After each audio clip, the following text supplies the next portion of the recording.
174, 66.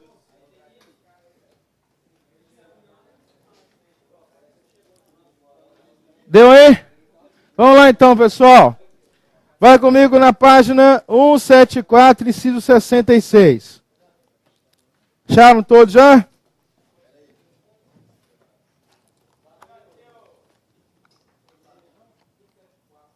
(66) é o último que nós vimos aí, pessoal. Vamos agora no 67. Comentar com vocês um assunto que sempre cai na prova aí, que é a prisão civil por dívida. Beleza? Então vai comigo aqui agora, só eu falando aqui, ó. Atenção aqui. Bom, pessoal, bora lá. Concentra aqui, senão pergunta e eu esqueço. Depois que eu falo, eu esqueço. Só falo uma vez. Prisão civil por dívida. Esse assunto é um assunto um pouco complicado, hein? Por que complicado, Wilson? Porque o texto fala uma coisa e na prática não existe mais o que está escrito aí, ok? Já falei?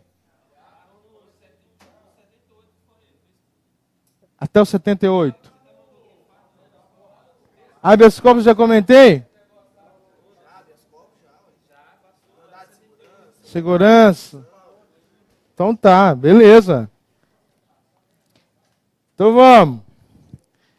O último que nós vimos aí foi a ação popular. Foi? Então tá, então vai comigo. O bom de vocês é que vocês falam depois, né? Eu perguntei e ninguém falou nada. Aí agora quer lembrar, já viu. Pô, anota esse negócio aí, isso. Ação popular nós já vimos. 175. Então beleza, 76, não é isso? 74, aliás. Então bora. 74. E aí eu falava nas minhas aulas o seguinte, ó, toda vez que você vai falar em preso, pena, vou falar de novo agora. Pena, preso, você grifa esse negócio, porque é o seu cliente. Você vai trabalhar com esse negócio o dia inteiro. Você tem que saber o mínimo ou não. 175. Então é o seguinte, ó, existe um monopólio, que é o monopólio do Estado em condenar alguém. Ou seja, só ele faz isso. Por isso que eu discutia com vocês aqui aquela questão que existe uma ação contra a terceirização ou quarteirização, porque hoje já é quarteirização, né? Da execução penal. As PPPs aqui em Minas Gerais, que diz que é modelo para o país. É modelo para o país. Bom, isso na minha visão e na visão de algumas pessoas que lidam com isso, que trabalham na visão de quem entrou com o processo. Isso não pode, porque isso é execução penal, isso é competência exclusiva. Só uma pessoa pode fazer, o Estado. Terceirizar isso não pode. Sabe por quê, pessoal? Por mais que o Estado terceirize, se ocorre algum dano lá dentro, você acha que o Estado responde ou não? Você acha que algum contrato, tirando a responsabilidade dele, é válido? Falou, esse está expresso o contrato dizendo que o Estado não responde. Claro que responde. Pois não. Pode falar.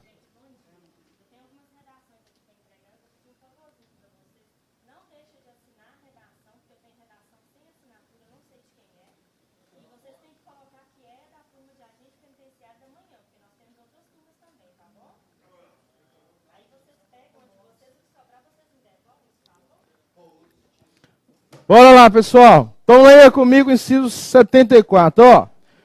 O Estado indenizará o condenado por erro judiciário, assim como que ficar preso além do tempo fixado na sentença.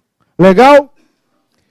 Então, o monopólio não é dele, não é só ele que faz isso. Se houve erro, havendo erro, o Estado é obrigado a indenizar.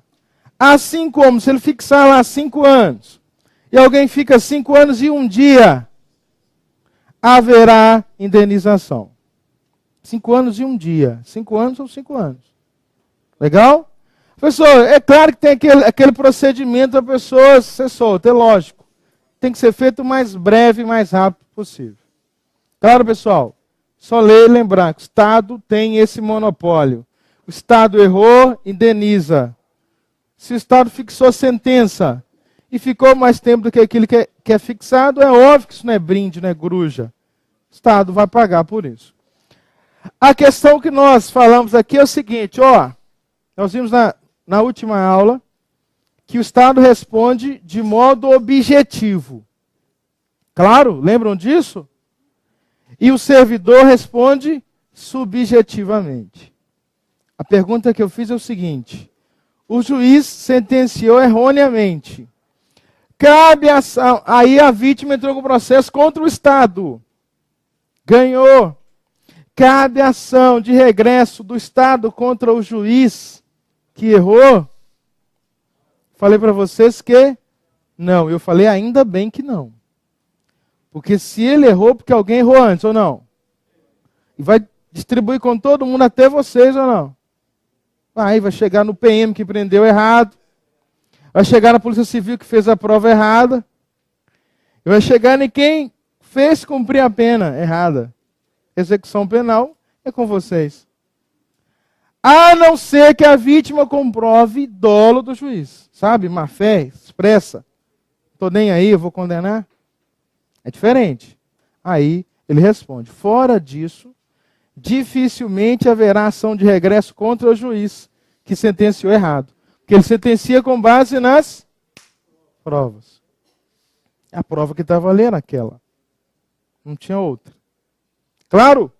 E como ele não tem poder para adivinhar isso. 76 agora. 76. O que vai dizer? Vai dizer o seguinte, são gratuitos para os reconhecidamente pobres na forma da lei. Registro civil de nascimento e certidão de óbito. Isso é o mínimo ou não, gente? Agora, atenção. Caiu na sua prova. Hoje, na prática, desde 96, isso é de graça para quem pedir, ok? Caiu na sua prova. Isso é de graça para quem? Reconhecidamente pobres. Como que eu reconheço alguém que é pobre? Eu olho para ele e falo assim, esse é pobre? Tem uma lei. Claro, não está dizendo na forma da lei? Beleza? Reconhecidamente pobre, na forma da lei, tem direito à declaração, dizendo, nasceu mais um pobre e morreu mais um pobre. Isso é o mínimo ou não que o Estado poderia dar? Então, o registro civil de nascimento e a certidão de óbito é de graça para quem é reconhecidamente pobre. Cuidado, hein? Aqui nós temos o texto, reconhecidamente pobres. Na forma da lei. É isso? Tem um direito que é de graça, gratuito, a todos. Independente da condição financeira, é gratuito a todos. O que é? Você poder entrar com ação de habeas corpus. Quanto que custa? Nós vamos ver isso hoje. Quanto que custa?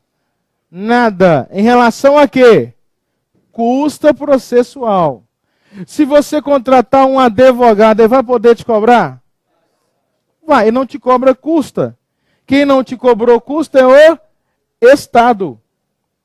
Custa processual é para o Estado. Claro. Ação de habeas data. Habeas data também é de graça para quem? Todos. O que mais que é de graça para todos? Os atos necessários ao exercício da cidadania. Exemplo, o voto, você paga quanto para você votar? Mas só faltava essa. Além de votar, ter que pagar, mas é um ato gratuito. Não tem nenhum gasto, nenhum ônus. Dividem para nós em 4 anos, né, gente? Que é o prazo, exercício do mandato. Então, atenção. De graça para todos. Habeas corpus, habeas data e os atos necessários ao exercício da cidadania. De graça para reconhecidamente pobres. Certidão de óbito, dizendo morreu mais um pobre. E o registro civil de nascimento, dizendo nasceu mais um pobre. Agora, é gratuito. Então leia comigo lá o 77, né? Gratuito para os que comprovarem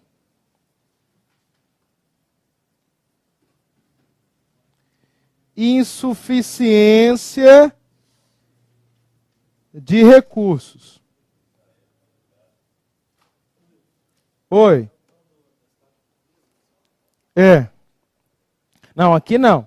Aqui é certidão. Atestado de pobreza, quando você vai entrar com uma ação, um processo, para não ter que pagar as custas, você assina aquele documento. Todo mundo assina. Agora, sabe por que assina, todo mundo assina? Porque compete à parte contrária provar que você tem dinheiro. Porque se ela provar, você tem que pagar todas as custas. E, logicamente, isso é má fé, não é? Tem uma multa.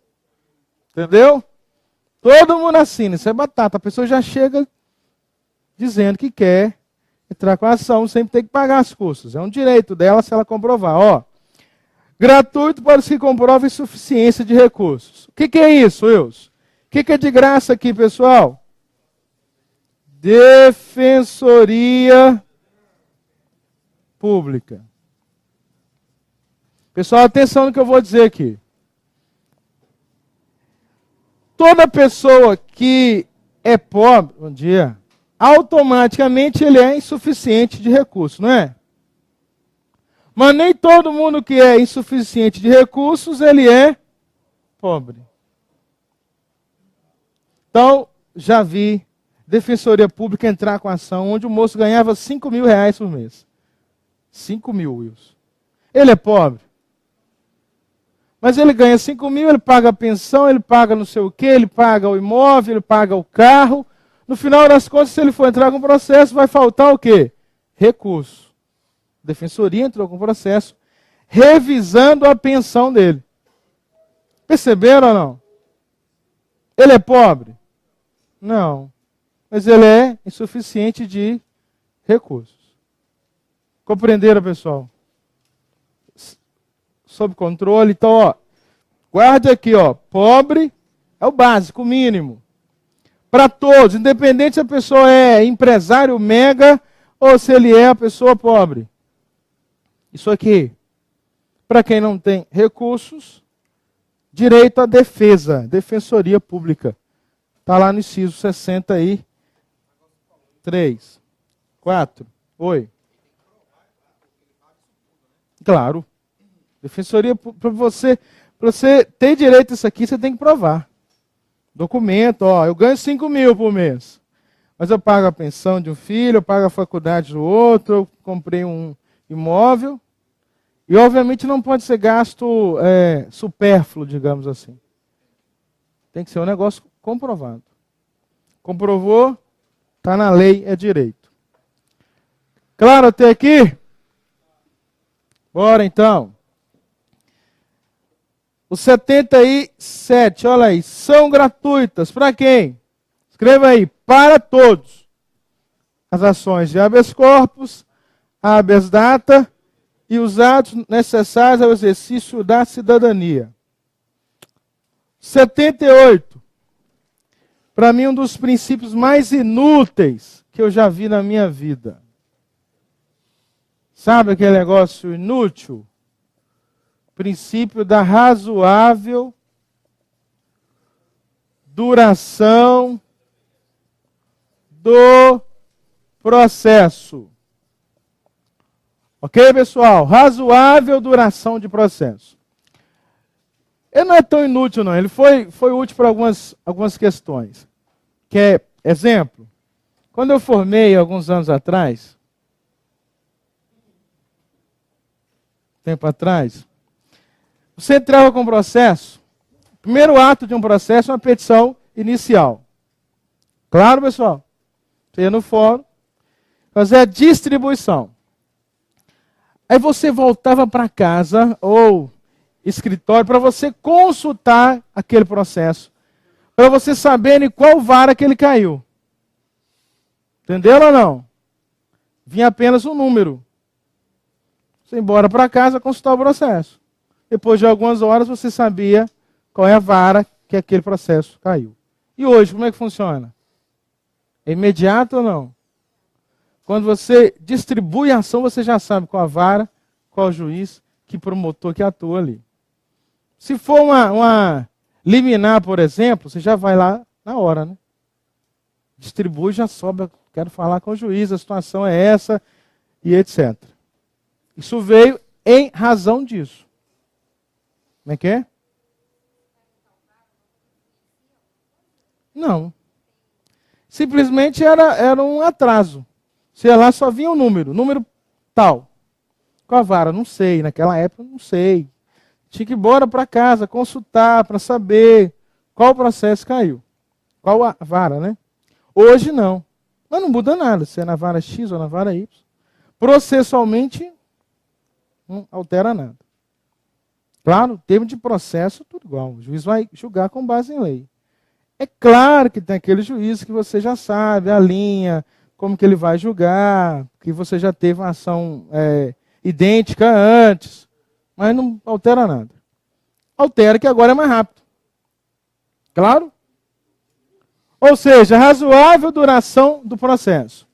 Leia comigo, você vai agora compreender o porquê que eu acho que ele é inútil. Olha aí, está dizendo o seguinte, 78, leia lá, a todos no âmbito judicial e administrativo são assegurados razoável duração do processo e os meios que garantam a celeridade da sua tramitação. Vocês entenderam o porquê disso aqui, não?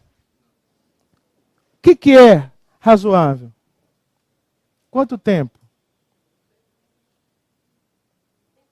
Não é inútil, não? Para mim, a lei seria útil, ela falasse assim, qualquer processo no Brasil pode durar no máximo 2 anos. Quando ela fala razoável, ela está dizendo que fica a critério do juiz, ou não?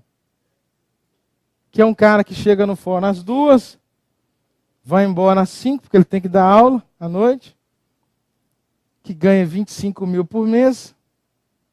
Você acha que ele está preocupado com você, não? Ou comigo?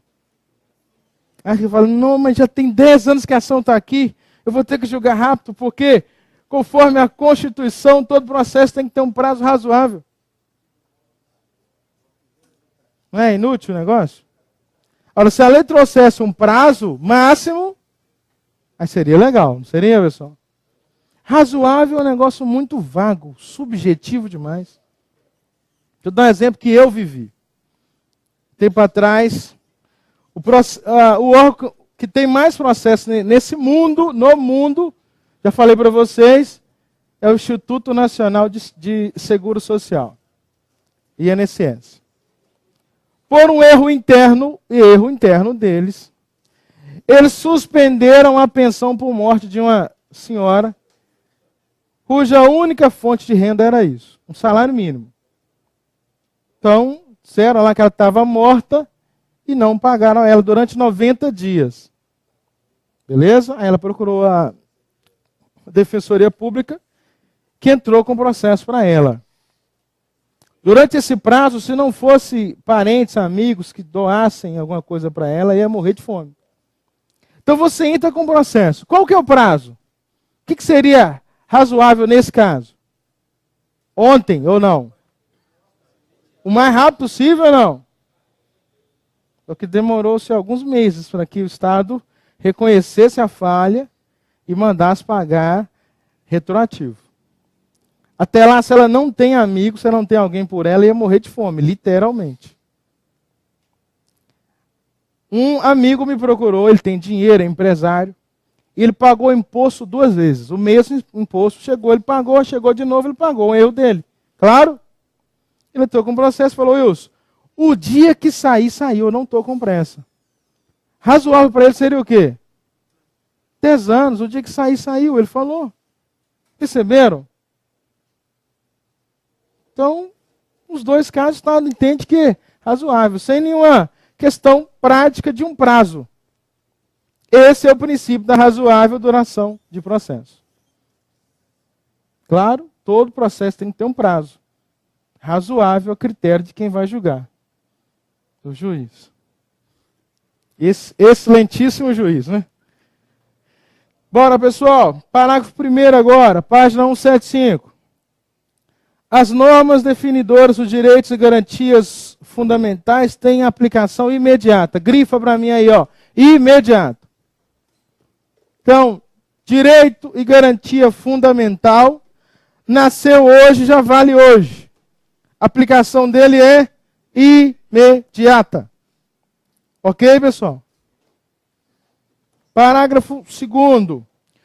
Os direitos e garantias expressos nesta Constituição não excluem outros decorrentes do regime e dos princípios por ela adotados, ou dos tratados internacionais em que a República Federativa do Brasil seja parte. Estou no parágrafo 2º. O que você vai escrever aí? O rol de direitos é um rol exemplificativo. Isso quer dizer o que, Wilson? Os direitos que nós estamos vendo até agora são todos eles meros exemplos. A Constituição não esgota todos os direitos que nós temos. O que ela dá são apenas exemplos. O que ela faz é apenas a base. Inclusive o texto fala que eu posso ter direito oriundo de norma internacional. Não é isso, pessoal? Então o que nós temos? Um rol mínimo. Apenas exemplos. Posso ter outros direitos em outras normas? Tranquilo. Claro, pessoal. Os direitos que nós temos aí são apenas exemplos. Por isso que o rol é exemplificativo. Quando um texto ele esgota tudo que você tem, ele é chamado de rol taxativo. Nesse caso, o rol é exemplificativo. Apenas meros exemplos.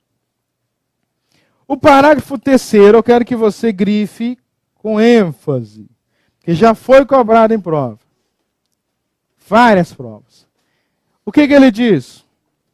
Quando nesse país houver norma de direitos humanos,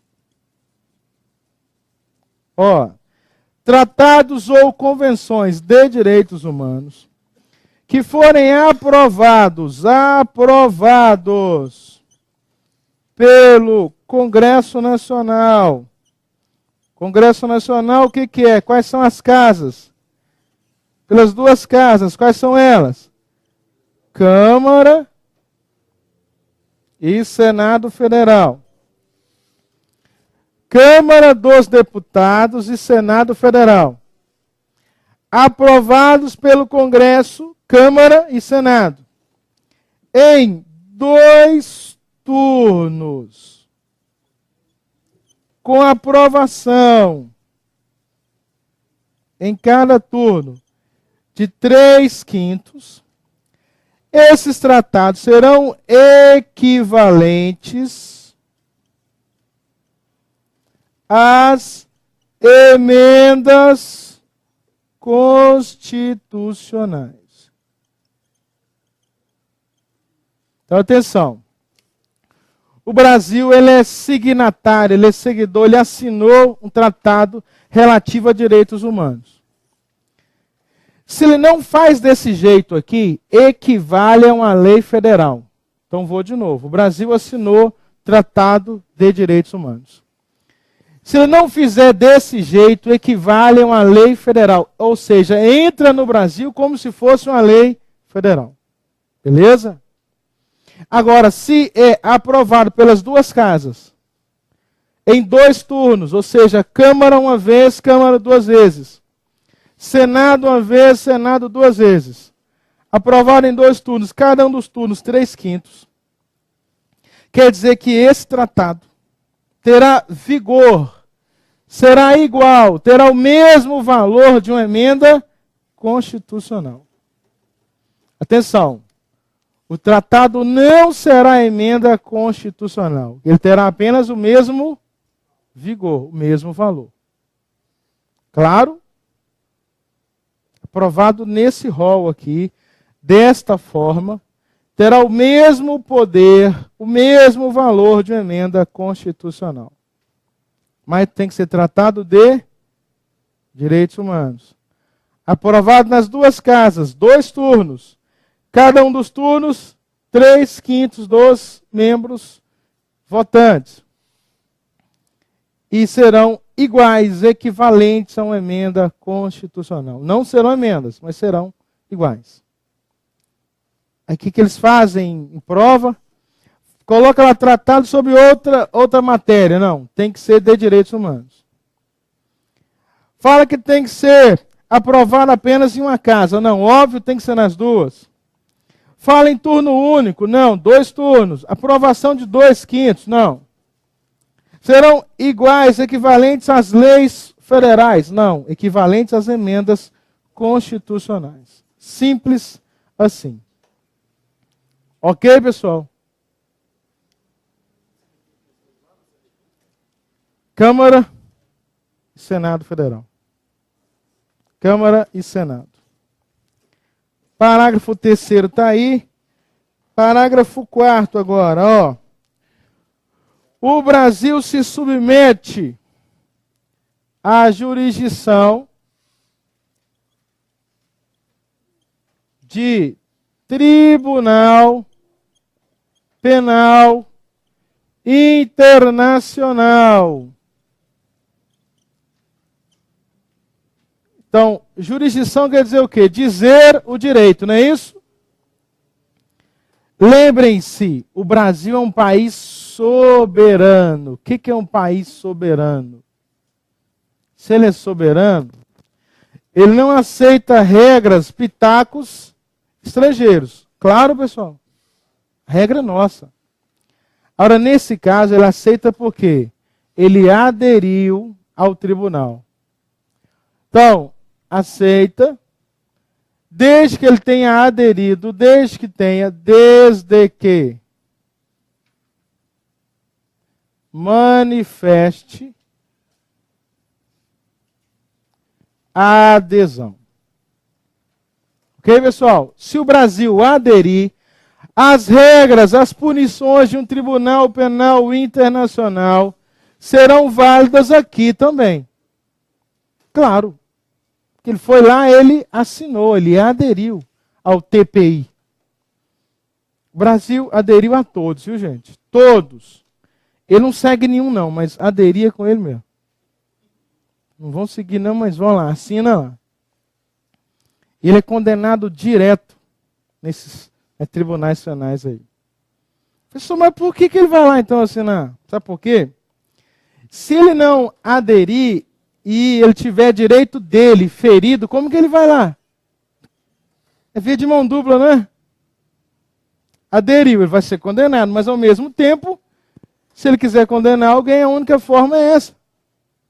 Tá? Porque imagina que a gente teve uma briga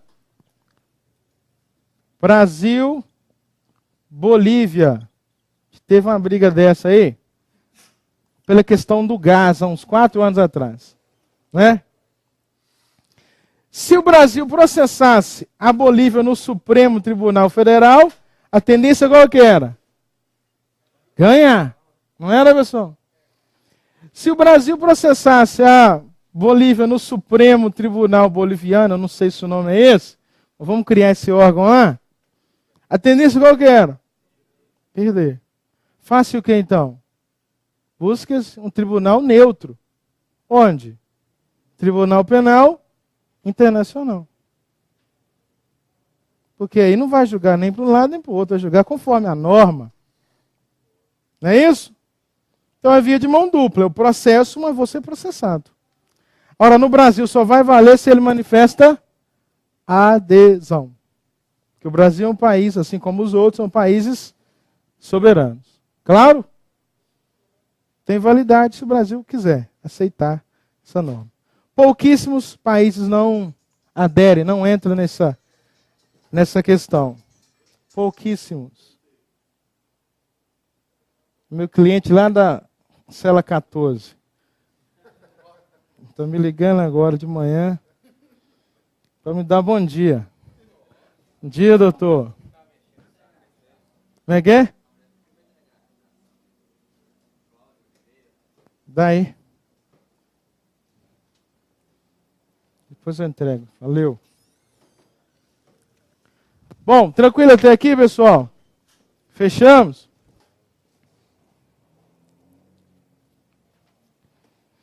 Bom, nós já comentamos as ações constitucionais, não é isso?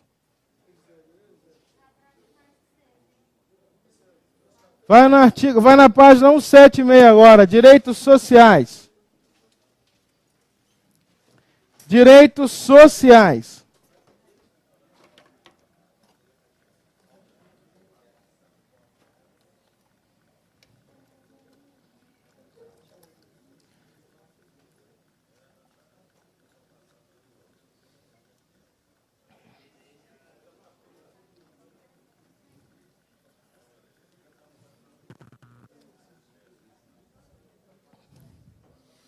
Pessoal, atenção para mim aqui, ó. Direitos sociais. Bom, o que eu quero que você aprenda e guarde para a sua prova em relação a isso aqui? Primeiro, isso aqui é muito tranquilo, é muito fácil. Legal? Isso aqui você precisa colocar, ó, são liberdades positivas. Coloque isso aí que eu te explico. Liberdades positivas se aplicam a todos no Brasil. Liberdades positivas se aplicam a todos no Brasil. Ok? Anotou isso aí? Anotou já? Artigo 6º lá? Então vai, anota aí.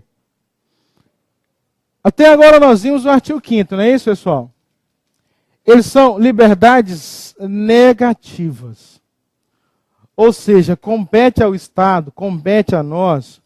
Quando eu falo, por exemplo, lá no crime de racismo, que é um negócio que está na moda, está na mídia, devido ao jogo aí, está dizendo que racismo é crime, não está dizendo? Ou seja, cabe a nós não praticar tal ato.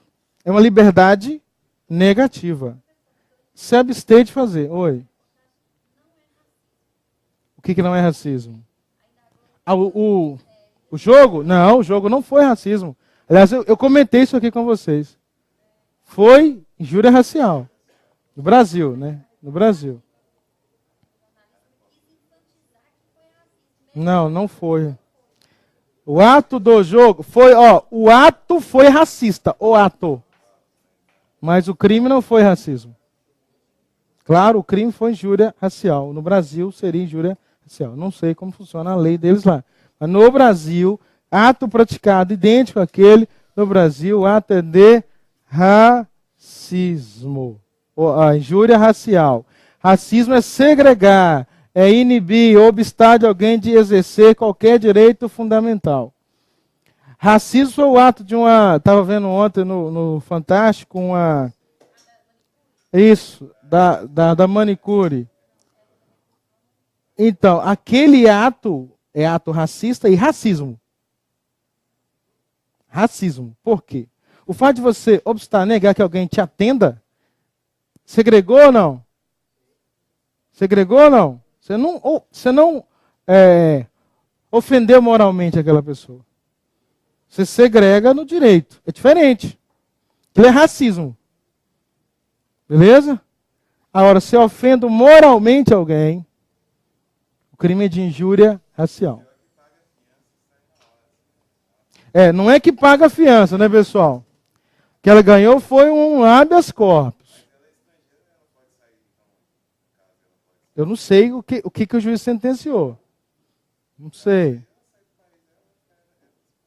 Se ela conseguir sair do Brasil, já era. Como é que nós vamos lá fora buscá-la?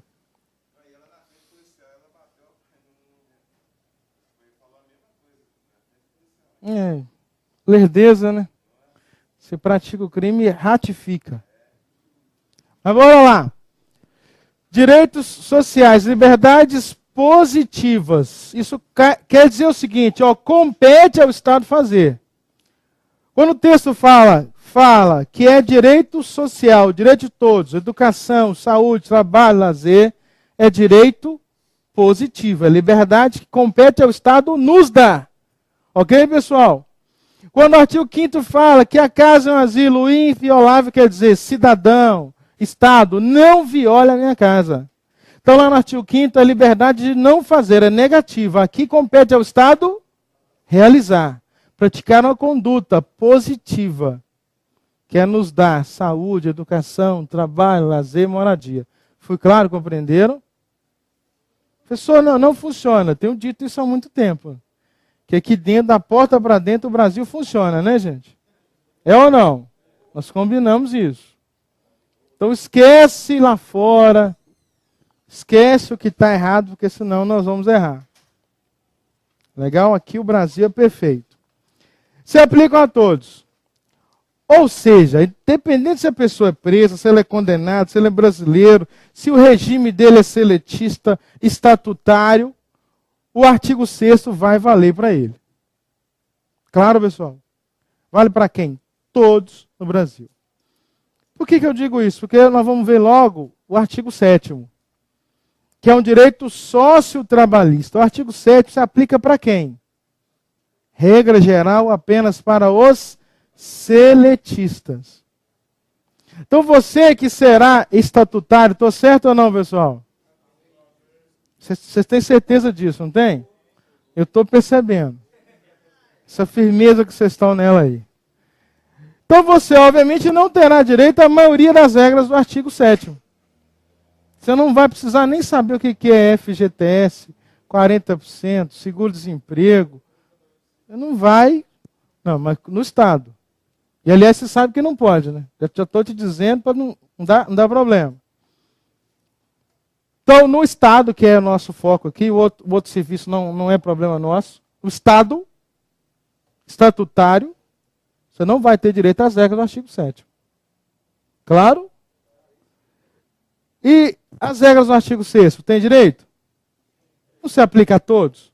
Então, independente da sua categoria, se é preso, se é foragido, se é bandido, se é perigoso, vai valer para ele o artigo 6º. Numa questão de prova, isso quando cai o texto, o decoreba, você não tem para onde ir. Você tem que ler o texto 30 vezes, para você entender. Leia comigo lá. São direitos sociais. Educação, saúde, alimentação, trabalho, moradia, lazer. Segurança. Para por aí. Segurança é o único direito que é ao mesmo tempo individual do artigo 5º e social no artigo 6º. Você lembrou? Vida, liberdade, igualdade, segurança e propriedade. Ao mesmo tempo é um direito individual e é um direito social. Legal? Depois, único. Previdência social, proteção à maternidade e à infância e assistência aos desamparados. Atenção, não é aos desempregados. Eu já vi isso em prova. São direitos sociais, exceto. Aí coloca lá assistência aos desempregados. Desamparado é muito mais amplo ou não? Eu posso ter emprego e não ter amparo? Pessoa que tem emprego, tem 6 filhos e ganha lá um salário mínimo. Ele tem emprego? Ele vai ter amparo? Obviamente que ele vai estar desamparado. Aí cabe ao Estado a ele amparo, por exemplo, Bolsa Família. Eu quero que você entenda que desamparado é muito mais amplo que desempregado. Eu posso ter, por exemplo, não ter emprego e ter amparo ou não? Tem um amigo que a esposa é promotora. Eu sempre conto isso porque está fazendo concurso tem uns 4 anos. A esposa é promotora. E ele não passa em concurso nenhum. Ela virou para ele e falou assim, ó, amor, você vai ficar por conta de fazer concurso. O que você acha? Ele falou, então tá bom, né? Filho, ele ganhou um carro, apartamento. E tem mais, ela é promotora fora daqui. Então ele está liberado aqui, filho. Tem 4 anos que ele faz concurso, ele não passa em nenhum. Aí nós fomos zoar ele um dia desse, pô, mas 4 anos, vai nada. Ele falou, Wilson, eu já passei no concurso. O meu é o concurso, o seu é mais um. E o pior que é mesmo, né? Que ele está bem melhor. Ué. O dia inteiro estudando, né? Ou seja, ele está desempregado. Mas com certeza ele tem muito mais amparo do que a gente que trabalha o dia inteiro. É ou não é? Então, desamparado nem sempre é desempregado. E desempregado nem sempre vai estar desamparado. Então, quando eu falo em desamparo, é muito maior. Então, pessoal, leia o texto de novo, artigo 6º. Lembrando dos direitos sociais, saúde, trabalho, lazer, moradia, alimentação, segurança, assistência aos desamparados, previdência social, está no artigo 6º. Beleza? Então está aí. E agora o artigo 7º. O artigo 7º vai tratar de liberdades positivas, só que agora são direitos sociotrabalhistas. O que é um direito sociotrabalhista, Wilson? É um direito social que, em regra, se aplica para quem? Para os seletistas. Trabalhadores somos todos nós. Alguns são seletistas, outros não. Não é isso? Essas regras vão valer apenas para quem é seletista. Então, vou dar um exemplo também de um amigo que ficou 13 anos trabalhando. Ele era procurador, ficou 13 anos. Aí prestou um concurso, foi virar juiz federal. Ruim, né? Triste, coitado. Tô com dó dele. Depois de 13 anos, ele recebeu o quê de acerto lá? Costuma dizer que recebeu 2 mamão. É um mamão na frente e um mamão atrás. Pessoal, depois de 13 anos, ele recebeu o salário do mês. Não tem FGTS, não tem 40%, não tem seguro, não tem participação em lucros, não tem nada. Mas, em contrapartida, você que vai prestar concurso e será estatutário, nós vamos ver a lei 869, quem vai dar aula dessa lei sou eu. Essa lei regula o quê? É o Estatuto dos Servidores Públicos Civis do Estado. Em contrapartida, você prestou a prova, passou, após 3 anos de efetivo exercício, você é estável. Claro? Então você não vai ter alguns direitos, mas tem o direito que todo mundo quer, que é a estabilidade. Para te mandar embora só se você quiser. Quando o cara consegue, a gente costuma bater palma para ele. 3 anos. Não, mas a lei é de 52. 3 anos. A lei é 52. Você vai ver que ela fala, por exemplo, de uma licença gestante de 90 dias. Não é? É errado. Qual que é o prazo? 120. Claro, porque é a lei de 52. Mas nós vamos ver isso com calma e eu vou mexer nisso lá. Está errado. Hoje o prazo é esse. Claro, pessoal? Então aqui você precisa colocar, regra geral se aplica a quem? Aos seletistas. Então na sua prova não vai cair, não vai te perguntar o que é FGTS. Como é que funciona? Quais são as regras? Vão te perguntar, numa questão de prova, as regras mínimas do artigo 7º. Nós vamos ver, eu vou pedir para você grifar isso aí. Simples, o básico, o texto. Você não tem que entender como é que funciona o seguro. Quantas parcelas você vai ter direito. Não é direito seu. Claro? Leu comigo o artigo 7º, já grifando aí o que pode ser pedido. Olha o inciso 1 do artigo 7º. Relação de emprego protegida contra despedida arbitrária ou sem justa causa. Nos termos de lei complementar. Primeiro grifo, lei complementar. Grifo isso aí. Que preverá indenização compensatória, entre outros direitos. Então, por favor, nós não vamos tirar dúvida trabalhista aqui agora, porque não é para a nossa prova. Legal? Nossa questão é foco em prova. Está dizendo o que no artigo 7º? Quando alguém é seletista, aí vem a primeira perguntinha. A pessoa pode ser despedido sem justa causa? Ou dispensa arbitrária? Pode ou não? No Brasil? Pode.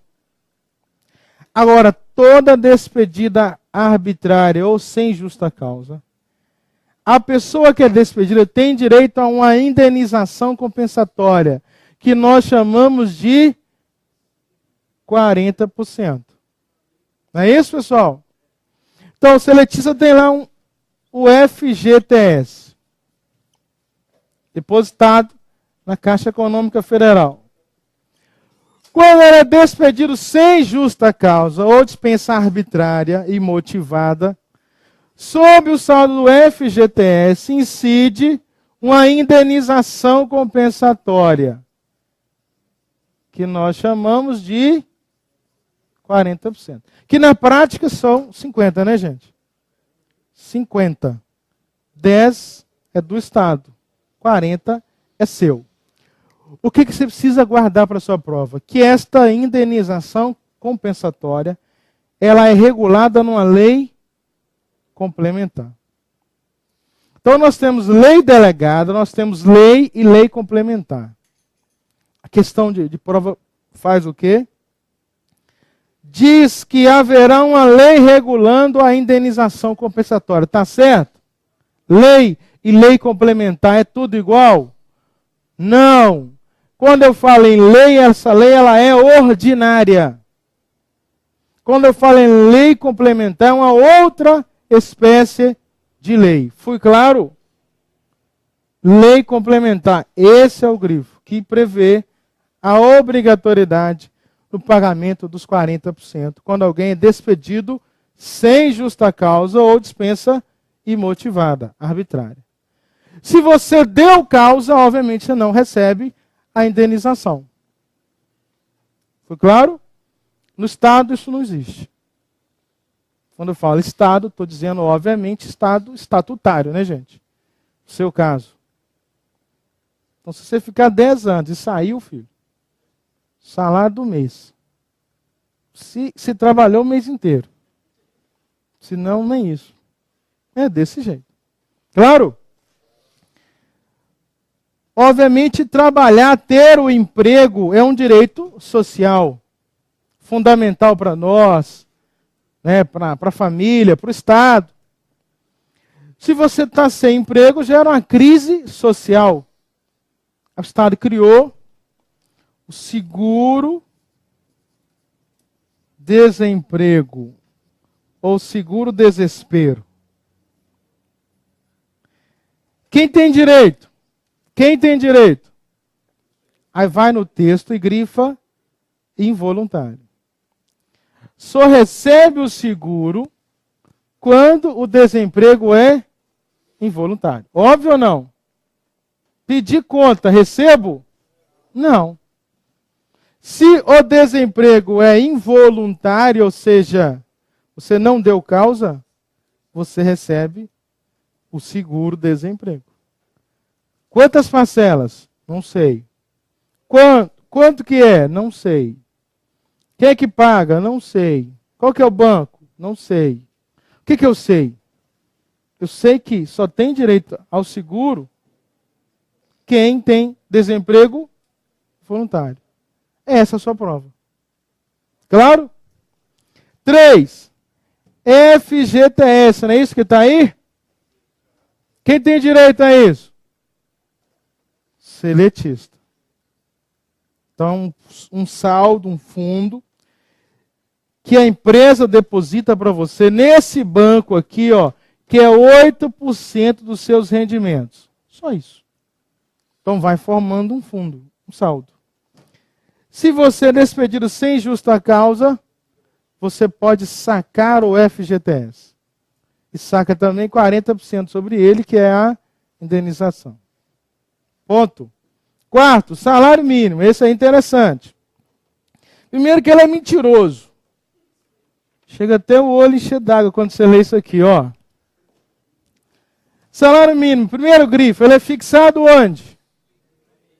Então não pode ser por decreto, não pode ser por resolução, não pode ser por...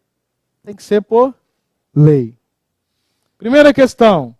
Nacionalmente unificado. Há uns anos atrás nós tínhamos salários mínimos diferenciados. É o salário mínimo regional. Hoje o salário mínimo é um só no país inteiro. Posso ter um mínimo maior do que esse aqui, Wilson? Pode, pessoal? O Estado fixar um mínimo maior? Pode ou não? Tudo que é melhor pode, gente. O que não pode é piorar. Se o Estado quiser fixar um mínimo maior que o mínimo nacional, ele pode? Pode. Isso aqui é a base, é o mínimo. Hã? Aí está completamente errado, né? Então aí está completamente ilegal, inconstitucional.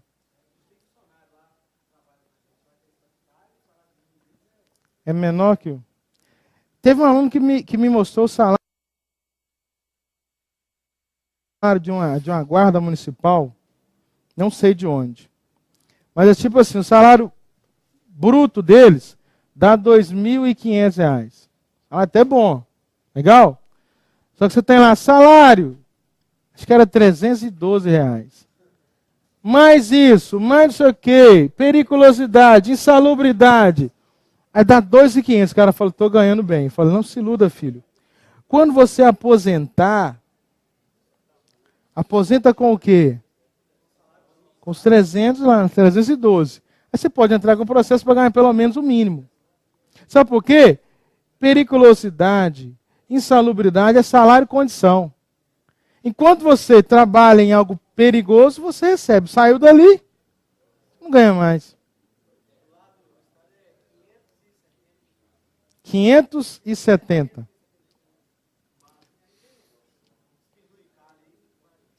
Aí melhora um pouquinho. Mas, covardia. Porque o cara não vê isso aqui, ele vê isso aqui, ó. Ele vê o final. Pô, 2 contos, tá bom, né? Dá para ir. Aí ele contribui 35 anos com o Estado, aposenta. Olha que ele mais precisa, é que ele menos tem. Porque aí vem a doença, vem a idade, a velhice. Não é, pessoal?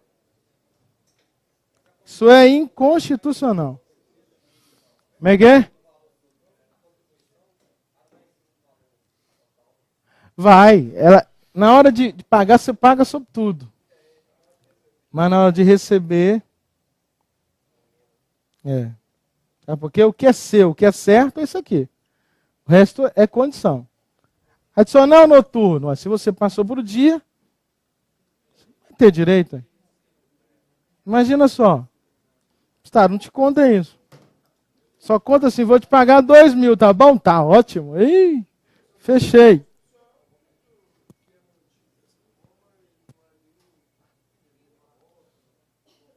É uma pergunta doída. Que eu não sei a resposta dela.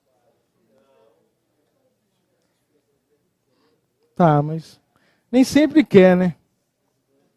Sabe? Investiga quando quer, interessa. Quando vem a PEC 37 para tirar poderes, aí todo mundo movimentou, né? Ora, outras coisas não, vamos ver.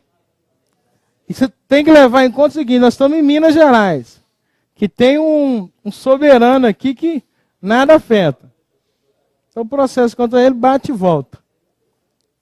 E quem entrou com o processo, depois ele vai virar réu na ação. Então é desse jeito. Fixado em lei, grifou. Nacionalmente unificado, grifou isso aí. Capaz de atender às suas necessidades vitais e básicas. E as de sua família. Não seja egoísta. É você e a sua família. Com moradia, alimentação, educação. Professor, já gastei o dinheiro. Se vira. Tem mais, ó, tem saúde, lazer, vestuário, higiene, transporte e previdência social. O que me encanta quando eu leio isso aqui é o lazer. Não é? Tem que dar para o lazer. Quanto que é o mínimo hoje? 724? Gente, chega a ser uma brincadeira, né? Você tem direito a lazer com 724. Bom, se sobrar, né? Esqueci de falar, se sobrar, né? Pois é, se vira nos 30 tem que dar, hein? Oi, tem mais. Com reajuste periódico, atenção. O salário mínimo tem que subir todo ano. Esse periódico é anual. Claro? E a data base é 1º de maio. Então, até 1º de maio, o Estado tem que dar o aumento do mínimo. O Estado tem dado bem antes. Janeiro já está sendo dado aí para valer para o mês 2, no mês seguinte. Pode? Vou repetir, tudo que é melhor pode. O que não pode é conceder em junho. Não, aí não. Está errado. Ó, que ele preserve o poder aquisitivo. Grifo, ó, sendo vedada a sua vinculação para qualquer fim. Esse é o grifo mais importante que nós temos aí. Aí vou falar de novo. Isso é para prova, viu, chefe? Porque o que você vê isso aí sendo feito, você vai achar que é mentira disso aqui. Não. Aqui está certo. É a prática que está errado. A lei está dizendo o seguinte, ó. Não se pode vincular o mínimo a nada. Então, aquele contrato que você fez lá de compra de um imóvel, aluguel, que a pessoa vincula, aumenta ao mínimo, está certo? O texto não é claro ou não? Vedada a vinculação do mínimo para qualquer fim. Você não vê isso todo dia? O cara vincular a venda de um lote a, sei lá, prestação. Salário mínimo. Ele está vinculando, sabe o quê? Ao aumento que vai ter no ano que vem, a outro aumento. E a lei veda que vincule o mínimo para qualquer fim. O mínimo não pode ser índice de aumento, indexador de nada. Agora eu vou te perguntar, acontece todo dia ou não? Está errado? Demais. Claro? A única questão que hoje a gente veda os olhos, a fixação de pensões. Sabe por quê? Não há índice mais fácil. E nós já temos decisões dizendo que é possível isso. Então, o salário mínimo, para sua prova, não pode ser índice de nada. O que acontece? É comum a gente fixar a pensão em mínimo. Hã? Não, é fora da prova. A sua prova não pode. A prova sendo vedada a vinculação, qualquer fim. Sabe por quê? Não há índice mais fácil que o mínimo, não. Me cita o índice mais fácil aí. Diz lá, fixa lá, vai ter que pagar 300 o FIR de pensão. Até o cara fazer a conta, ele já foi preso. Sei lá, INPC, fixar, não tem. Então o índice mais fácil para poder fixar a pensão é o mínimo. Fixa vedando os olhos, porque em tese não poderia. Claro? Ok? Grifou. Fixado por lei, nacionalmente unificado, reajuste periódico e vedada a vinculação do mínimo para qualquer fim. Isso que vão tentar colocar na sua provinha. Beleza? Piso salarial proporcional à extensão e à complexidade do trabalho. O que é um piso salarial, Eus? É o salário mínimo de uma classe. É o mínimo de uma determinada classe. Quando fixa o piso, quando se fixa o piso, leva-se em conta o quê? A extensão e a complexidade do trabalho. Quanto mais extenso, maior o piso. Quanto mais complexo, maior o piso. Ok? É simples assim. Você tem lá o salário mínimo de uma classe. Engenheiro. Fixa lá com base na extensão e a complexidade do trabalho. Tem outra classe. Extensão e a complexidade daquele trabalho.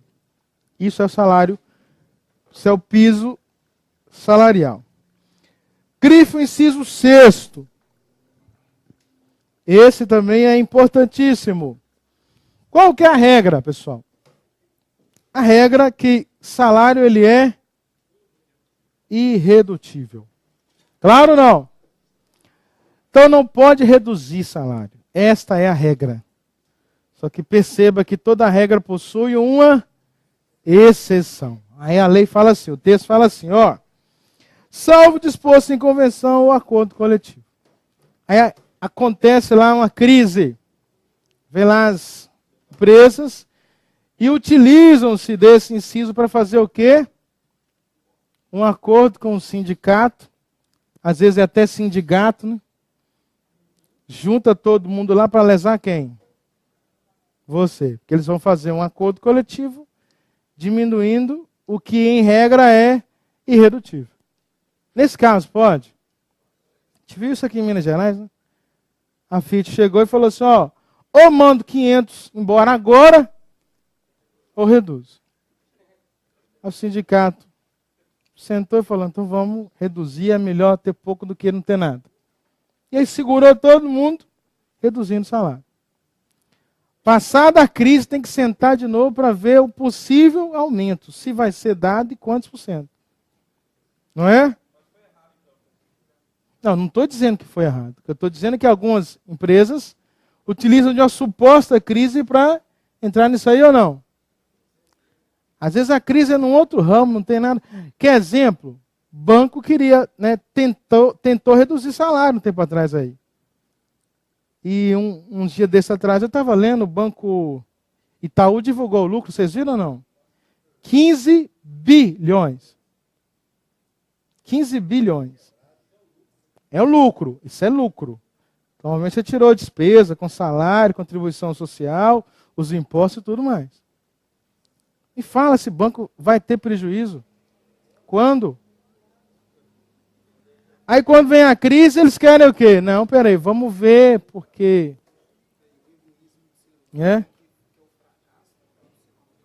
Mas é claro. Eu estava lendo um dia desse uma frase, onde o cara falou, ainda bem que os bancos estão tendo lucro. Eu entendi, né? Falei assim, mas por quê?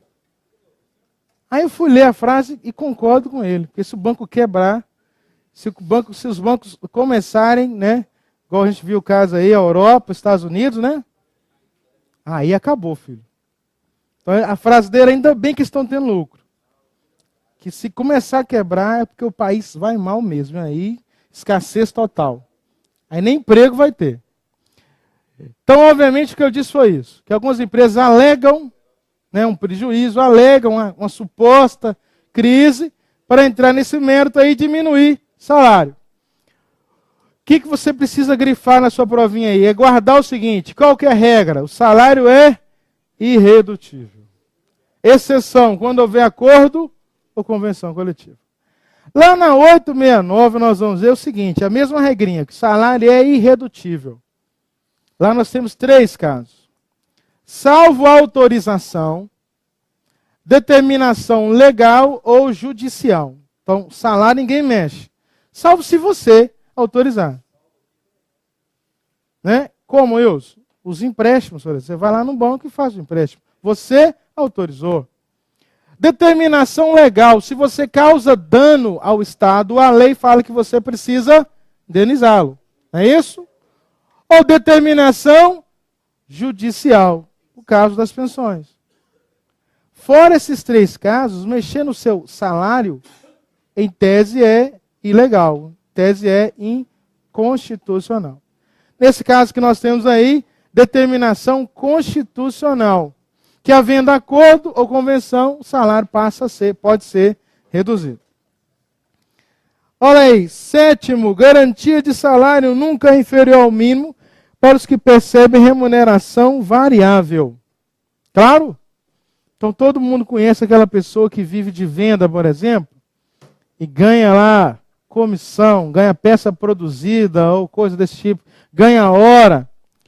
A lei está dizendo que ele deve ganhar pelo menos o mínimo. Claro? Então, pelo menos o mínimo. Ó.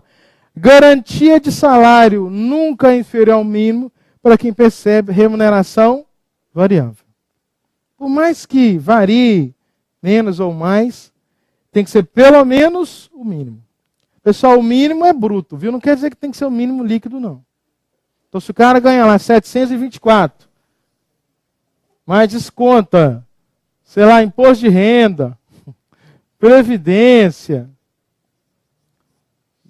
vale transporte, e no final do mês ele recebe R$100,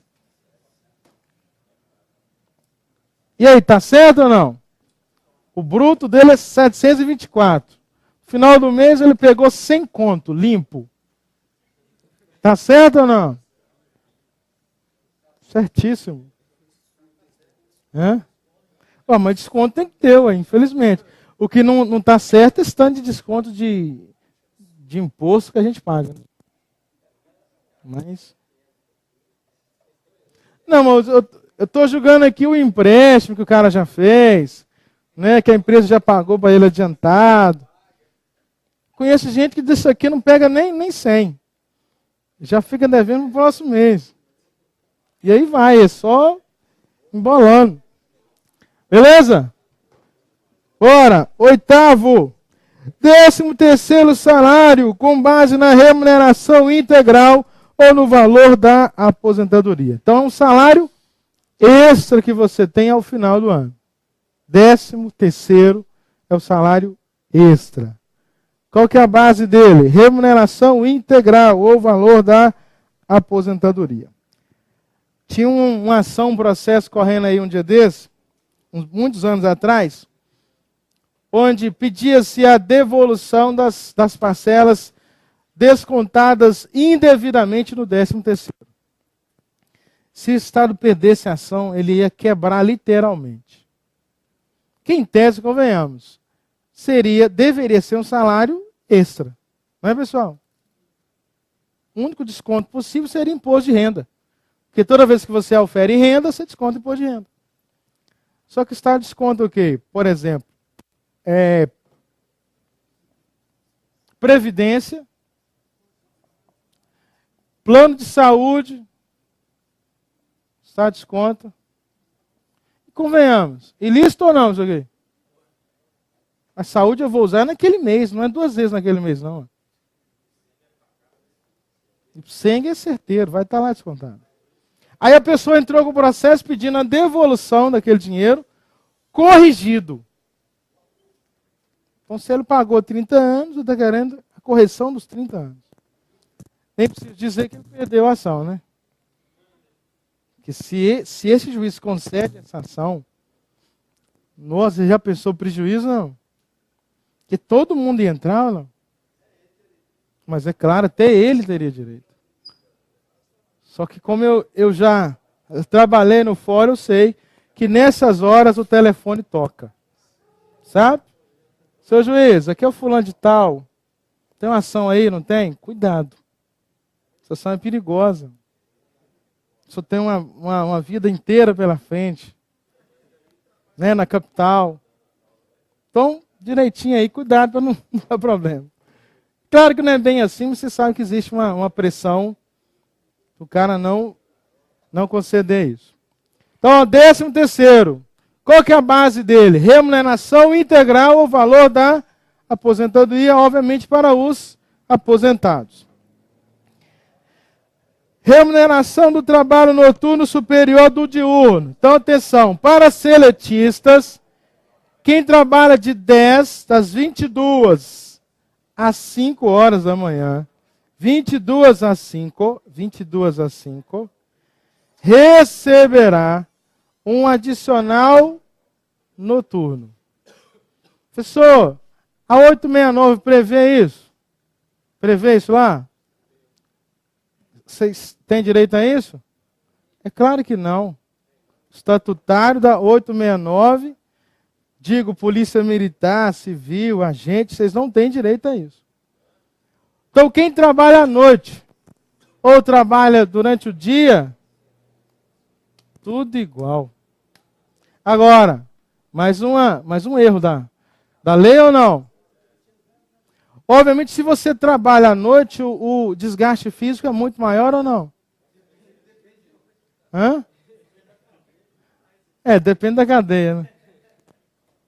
Pois é, mas eu digo por mim, então. À noite eu não rendo bem. Não funciona, velho. Então, obviamente, esse desgaste físico pensado pela lei tem que ser, de alguma forma, remunerado. CLT, 20% a mais. Claro, pessoal? Bora. Depois nós temos aí, proteção do salário na forma da lei, constituindo crime sua retenção dolosa. Grifa para mim aí, dolosa. O que seria retenção dolosa, Wilson? O que seria retenção dolosa, pessoal? Aquela retenção onde a pessoa quer praticá-la. É isso, pessoal?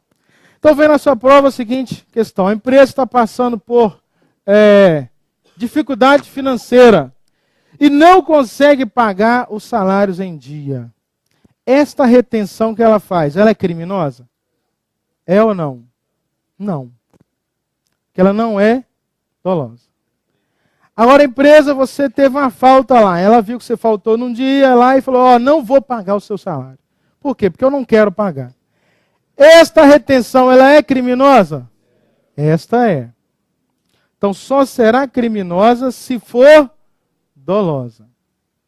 Outra questão.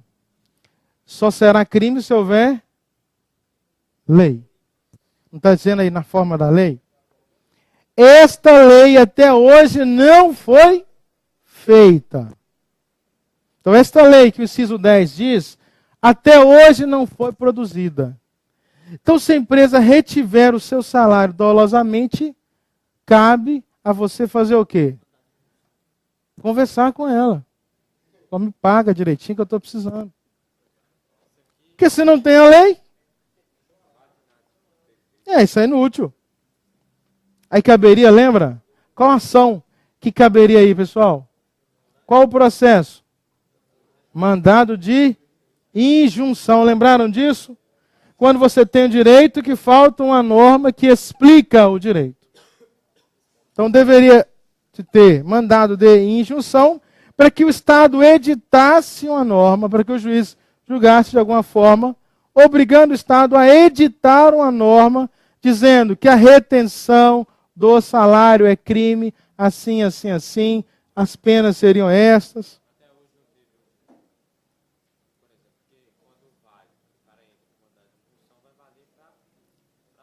Pode ser válido para todos ou não.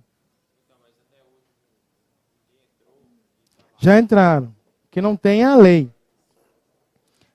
Não teve a lei ainda, mas já entraram com o processo.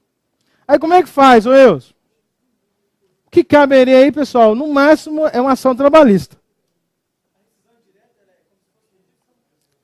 Não, é você se autodemitindo. Mas aí você precisa comprovar que a empresa falhou algumas regras, algumas cláusulas. Então aí você ganha tranquilo. Agora, quantos meses?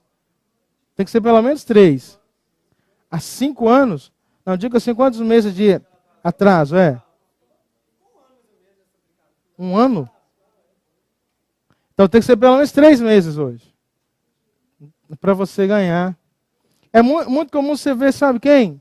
Jogador.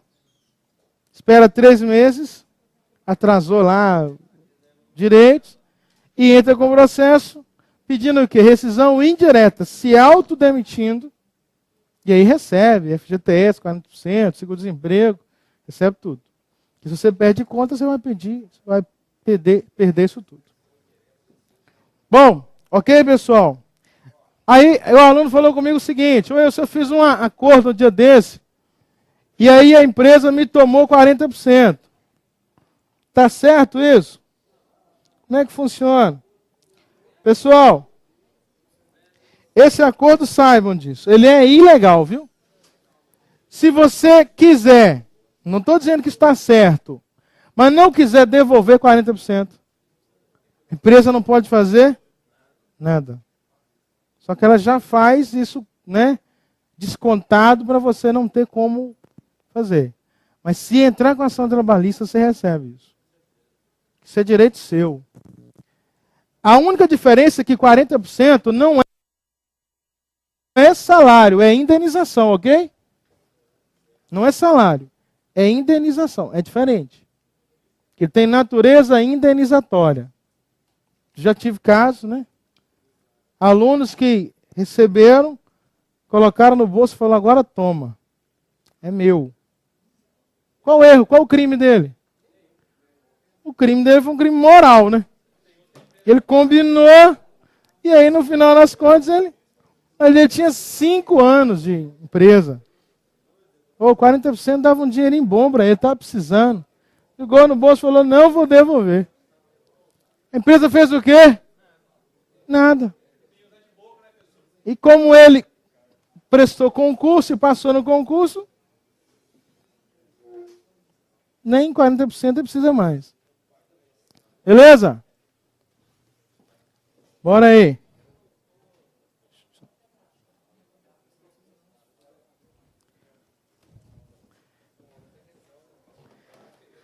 Olha inciso 11, pessoal. Participação nos lucros ou resultados. Grife isso aí, ó. Desvinculada da remuneração.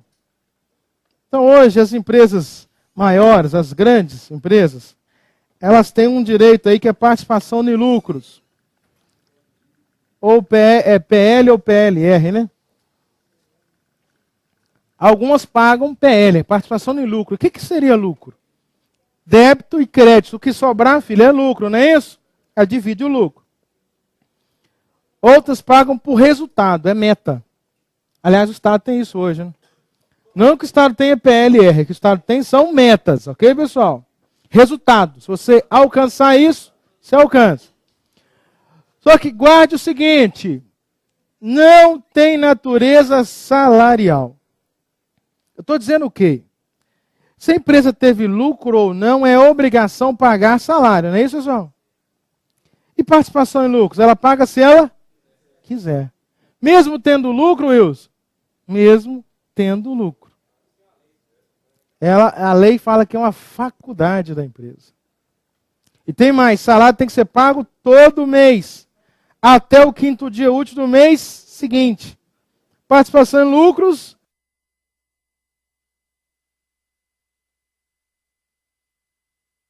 pode ser pago até 2 vezes por ano. O máximo, aliás. Perceberam por que o texto fala desvinculado da remuneração? Uma coisa é remuneração, outra coisa é participação em lucros ou resultados. Não tem a mesma natureza. Então já vi gente entrar com ação trabalhista e pedir a inclusão de participação em lucros como sendo salário. Eles falaram: não, filho, não cabe, que tem outra natureza. Salário é salário. Participação em lucros é outra coisa.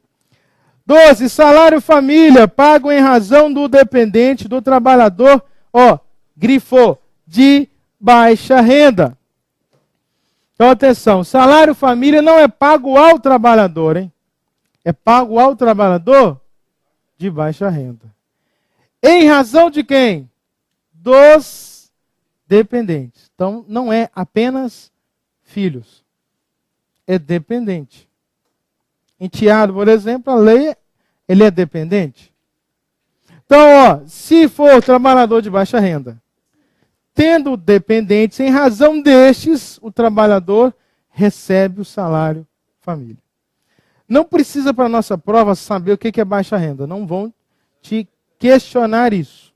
Só saiba, trabalhador de baixa renda recebe, em razão do dependente, o salário família. 13.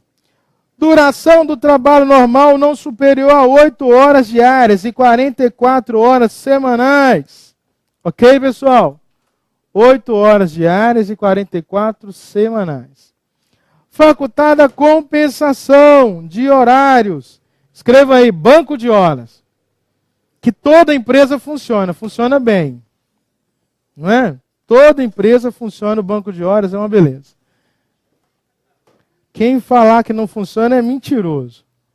Não é, pessoal? E a redução da jornada mediante acordo ou convenção coletiva de trabalho. Então, a redução de jornada só pode ser feita mediante acordo ou convenção coletiva de trabalho. Será que eu poderia aumentar jornada mediante acordo ou convenção?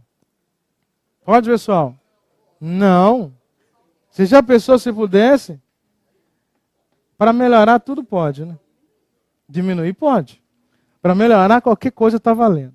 Agora aumento só uma norma poderia. É a lei. E a lei já traz isso ou não? Ela fala em hora extra, não é isso, pessoal? Olha o inciso 16. Está dizendo o seguinte, ó, remuneração do serviço extraordinário superior no mínimo, grifa, no mínimo, em 50% a hora normal. Então, se você fizer hora extra, seletista, você recebe quanto? Pelo menos 50%. Se a empresa quiser pagar 150%, ela pode? Pode. Se quiser pagar 200%, pode. Tem empresa que paga. Dei aula na turma de CEMIG. O aluno me disse que o pai dele ganhava 150% sábado, domingo e feriado. A hora extra lá é violenta. Né? Ok, pessoal? Vai comigo no inciso 15. Repouso semanal remunerado, grifa, preferencialmente aos domingos. Aí cai na prova o quê? Obrigatoriamente. Todo mundo conhece aquele J. Cristo que trabalha lá no shopping, por exemplo. Que trabalha todo domingo, coitado. Folga na segunda-feira à tarde. Não é, pessoal? Aí a lei, para a nossa prova, tem lei dizendo que ele poderia folga um domingo por mês. Para a nossa prova, você tem que lembrar o quê? Que é preferencialmente aos domingos. Tem países que o costume vira lei, não é isso? No Brasil, não. No Brasil, o costume orienta a confecção da lei. É diferente. Então, lá no país X, o costume vira lei. No Brasil, o costume orienta a confecção da lei. Qual que é a cultura brasileira acerca de domingo? Hein? Descanso, Mineirão, churrasco. Não é não? Igreja, Faustão. Faustão não, professor, pelo amor. Mas é o que tem, né? Bora. Aí a lei está pensando assim, ó, preferencialmente, para a união da família, deveria se ter uma folga aos domingos. Preferencialmente. Então caiu na prova obrigatoriamente, está errado, está fora. Claro? E lembra que você não tem direito a isso. Então, se a sua escala lá cair domingo todo, domingo, filho, fazer o quê? Faz parte também. É, atestado, né? Pois é. 17, aí chegou na parte boa. Curso de férias anuais, remuneradas, com pelo menos 1/3 a mais que o salário normal. Esquece a prática, hein? Então a lei está dizendo o seguinte, ó. Quando você sai de férias, você recebe o seu salário mais pelo menos um terço. Pode pagar mais, Wilson? Pode. Qual empresa que paga? Deixa eu lembrar aqui. Não lembro, não conheço. Não, tem empresa que paga. Copasa, Correio, Banco de Boston. Pagam mais. Isso eu sei que, né, tenho amigos lá dentro que me disseram isso. Então você sai de férias, você recebe férias mais um terço. Pelo menos um terço. Então grifa aí, pelo menos. Se cair na prova que tem que ser obrigatoriamente um terço, tá certo? Não. Pode ser mais que um terço. Esquece a prática, senão você erra. Porque tem empresas que fazem o seguinte: te paga o mês, mais um terço, e adianta o próximo. Não é errado isso. O erro é não te falar. Porque você tira o extrato falando, nossa, a empresa errou, vou ficar quietinho. Falar nada não. Ficar na minha lá. Tal. Isso. Começa a gastar. Mês que vem você passa lá o cartão de novo e xinga todo mundo. Que bando de ladrão, roubou meu dinheiro. Eu vou lá. Chega lá bravo. Senta aí, deixa eu te mostrar. Ó, te paguei um mês, mais um terço, mais o outro mês. Ah, é? Ah, é isso mesmo, estou fazendo a conta aqui. É que eu achei que eu tinha ganho um aumento. Não, filho. O erro está em não te falar isso. Porque se alguém te fala, né, ó, estou te pagando um mês a mais, obviamente você vai ficar mais atento. Você não vai gastar o dinheiro todo. Estado não faz isso, ok, pessoal? Tá, te paga mês a mês. Quando você sai de férias, ele te paga férias, mais um terço. Não é isso? O Estado não faz esse negócio de pagar um mês a mais para você poder gastar. Ok? Olha aí, licença a gestante, sem prejuízo do emprego e do salário. Então, quando você vê, ó, sem prejuízo do emprego, escreva aí, ó, estabilidade provisória. Sem prejuízo do emprego, escreva estabilidade provisória. Então, todo mundo sabe o seguinte: quem é estável, quem tem estabilidade é o servidor que prestou concurso, beleza? Após 3 anos de efetivo exercício, você é estável. Por isso que a mulher e outras classes têm estabilidade provisória. Então, enquanto ela estiver grávida, da confirmação da gravidez até 5 meses após o parto, ela é estável. Não pode mandar embora. 5 meses e um dia ela voltou, pode mandar embora? A empresa pode mandar embora, salva esse caso, a hora que ela quiser. É um poder potestativo dela. Se ela te paga tudo, qual que é o crime? Tem 20 anos de empresa, vem cá, não quero você aqui mais, está aqui, seu direito, faz a continha, é isso mesmo, é? Está aqui, tchau, muito obrigado. Qual o erro?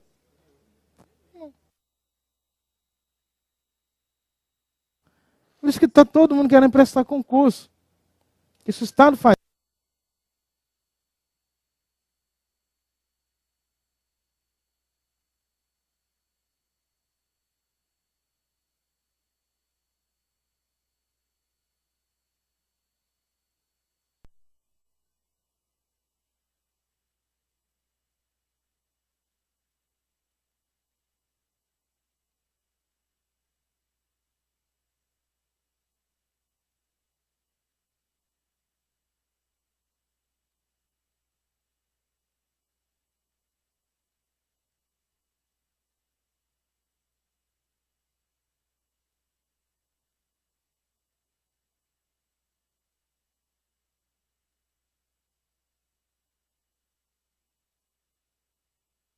Mas isso aí sim, é errado. Mas a empresa não tem nenhum ato ilícito disso. Então a mulher tem garantia do emprego e, obviamente, do salário. Estabilidade provisória. Que não se confunde com a licença gestante, ok, pessoal? A licença é uma coisa, a estabilidade é outra. Ok, pessoal? 120 dias é a garantia da licença. A estabilidade é outro direito que a mulher tem. Então, caiu na sua prova, a licença gestante no Brasil passou a ser 180 dias. Tá certo? Não. Constitucionalmente, a licença é de 120. Só que nós temos uma lei da empresa cidadã, que é uma faculdade da empresa. Se ela quiser aderir, ela pode dar à mulher gestante 180 dias. Faculdade. Então, eu costumo dizer o seguinte, 120 é uma garantia que a mulher tem. 180 é um direito que ela pode ter. Entenderam ou não?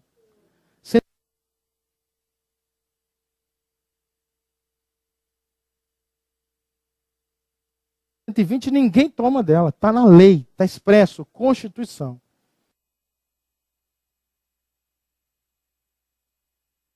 R$180 ela pode ter ou não. Tanto é que nós já temos ações, né, que a mulher entra e a maioria delas a mulher perde. Que a empresa tem que optar. E as empresas não fazem essa opção por maldade. A empresa não perde nada. O Estado reduz os impostos. Claro, fica 0 a 0. Só que ela pensa assim, 180 dias, mais férias, mais feriado, mais licença médica. Pô, vou ficar o ano à toa, então vou dar 120, que aí estou cumprindo o que é a função. Legal? Então, na sua provinha, 120 dias é o prazo da licença a gestante. Ô Maiada, aí o direito, licença paternidade. Os termos fixados em lei. Qual que é o prazo? 5 dias corridos. Claro, pessoal? Vai torcer para nascer segunda. Que aí você emenda segunda com sábado e domingo.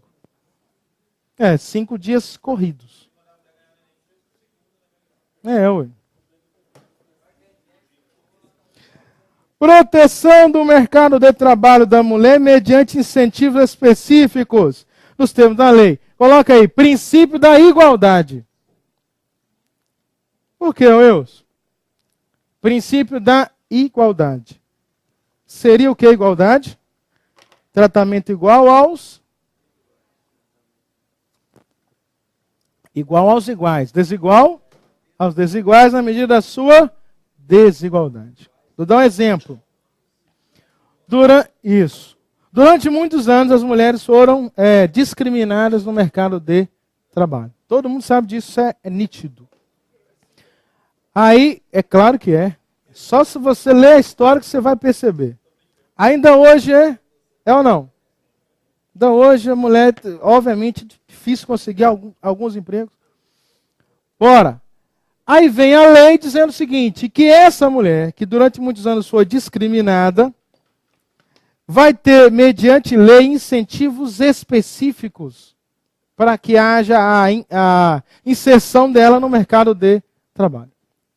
Vou dar um exemplo da PEC 25, que dá à mulher o direito de se aposentar com 5 anos a menos que o homem. Então ela trabalha, ela contribui 5 anos a menos. É só você ver, enxergar, é uma questão de ótica, que a mulher tem jornada dupla, cuida de filhos, tem não sei o quê, uma série de coisas. Isso é uma questão de perceber isso.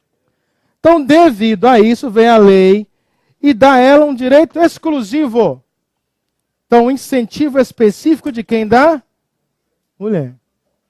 Durante muitos anos, a mulher tinha que fazer exame para comprovar que não estava grávida, para não conseguir emprego. Absurdo. Não é? Estou dando aula aqui no curso para os meninos que vão tentar prova de banco, concurso de banco. Banco privado não contrata a mulher hoje, novinha, que está grávida, que está noiva, que gera custo ou não? Vai casar, vai ter licença, vai ter filho. Empresa de ônibus. Bate o olho, percebe quem é que entra. Qual mulher que entra lá na empresa de ônibus? 40 para cima, é ou não é? 40 para cima, que não tem mais filhos, que os filhos já estão criados, que não vai pedir licença. Então vem a lei e vai falar o quê? Incentivo específico da mulher. É, pessoal? Igualdade ou não?